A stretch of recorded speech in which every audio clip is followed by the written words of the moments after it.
எல்லோருக்கும் வணக்கம். வாழ்க வளமுடன். இன்றைக்கி நம்ம கிச்சனில் எக் மசாலா எப்படி செய்யலான்றதை பார்க்கலாம் வாங்க.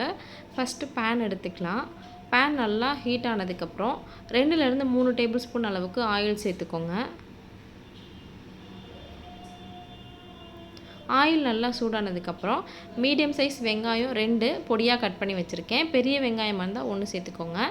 ஒரு கைப்பிடி கருவேப்பிலை, ஒரு பச்சை மிளகா பொடியாக கட் பண்ணி வச்சுருக்கேன். இது 3யுமே ஒன்றா சேர்த்துக்கலாம். எப்போவுமே முட்டை பொரியல், ஆம்லேட்டு இந்த மாதிரியே சாப்பிட்டுட்ருக்கீங்க. இந்த மாதிரி புதுசாக ட்ரை பண்ணி பாருங்கள், சூப்பராக இருக்கும்.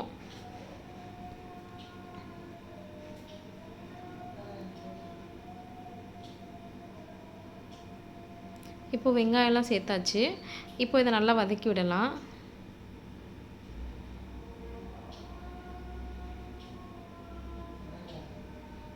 வெங்காயம் இந்த அளவுக்கு நல்லா வதங்கினதுக்கப்புறம் மீடியம் சைஸ் தக்காளி 1 பொடியாக கட் பண்ணி வச்சுருக்கேன், அதையும் சேர்த்துக்கலாம். வெங்காயம் அதிகமாக இருக்கணும், தக்காளி கம்மியாக இருக்கணும்.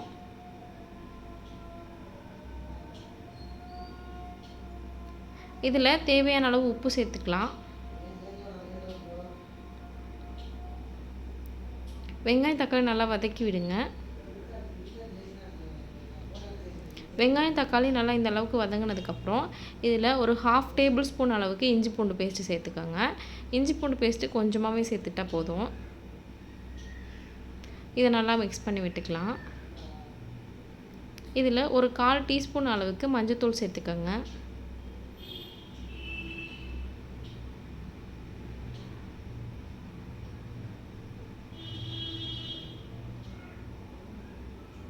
ஒரு டேபிள் ஸ்பூன் மிளகாய்த்தூள் சேர்த்துக்கோங்க.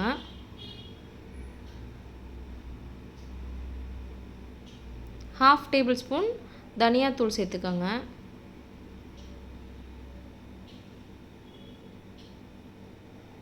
இப்போ இதை நல்லா மிக்ஸ் பண்ணி விட்டுக்கலாம். அடுப்பை மீடியம் ஃப்ளேமில் வச்சுக்கோங்க. இதில் ½ டேபிள் ஸ்பூன் கரம் மசாலா சேர்த்துக்கலாம். இப்போ இதை நல்லா மிக்ஸ் பண்ணி விட்டுக்கலாம். இதில் ஒரு ½ டேபிள் ஸ்பூன் அளவுக்கு பெப்பர் சேர்த்துக்கோங்க. இப்போது இது எல்லாத்தையும் நல்லா மிக்ஸ் பண்ணி விட்டுட்டு ஈவனாக இந்த மாதிரி ஸ்ப்ரெட் பண்ணி விடுங்க. இதில் 3லேருந்து 4 முட்டை உடச்சி ஊற்றிக்கோங்க. நான் உடைக்கிறது என்னால் காட்ட முடியல, நான் உடச்சி ஊற்றிருக்கிறது இந்த மாதிரி காட்டியிருக்கேன் பாருங்கள். இதை உடச்சி ஊற்றினதுக்கப்புறம் அடுப்பு சிம்மில் வச்சுக்கோங்க.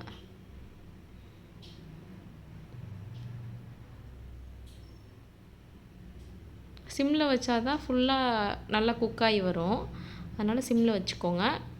நீங்கள் உடச்சி ஊற்றுனோன்னா கிண்டலாம் தேவையில்லை, அப்படியே உடச்சி ஊற்றிட்டு க்ளோஸ் பண்ணி வச்சுருங்க. சிம்லேயே வச்சுட்டு ஒரு 5 மினிட்ஸ் வேக விடுங்க. விட்டுட்டிங்கன்னா இந்த மாதிரி நல்லா ஃபுல்லாக குக்காகி வந்துடும். இப்போ ஃபுல்லாக சைட்லேருந்து ஃபுல்லாக அப்படி எடுத்து பாருங்களேன், அழகாக வரும் பாருங்களேன். நம்ம தோசை எப்படி எடுப்போமோ அந்த மாதிரி அழகாக வரும் பாருங்களேன். இதை நீங்கள் அப்படியே திருப்பி போட்டுக்கலாம். அழகாக வருது பாருங்களா, கேக் மாதிரி.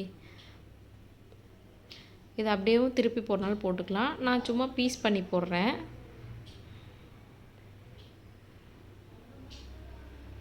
இந்த மாதிரி அழகாக பீஸாக கட் பண்ணிக்கோங்க.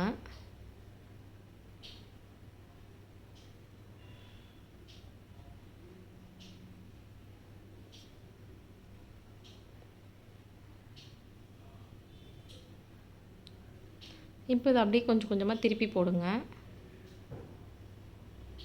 நீங்கள் பீஸ் பண்ணி போட்டிங்கன்னா சாப்பிட்றதுக்கு கொஞ்சம் ஈஸியாக இருக்கும்.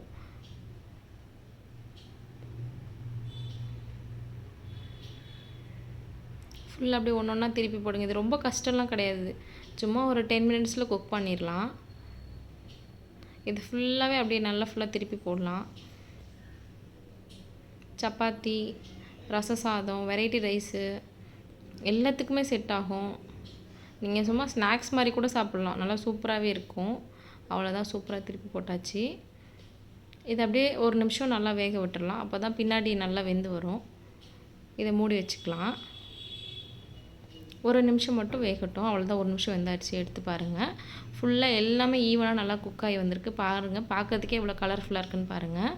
எப்போவும் முட்டையை ஒரே மாதிரி செஞ்சு சாப்பிடாமல் இந்த மாதிரி கண்டிப்பாக ட்ரை பண்ணி பாருங்கள்.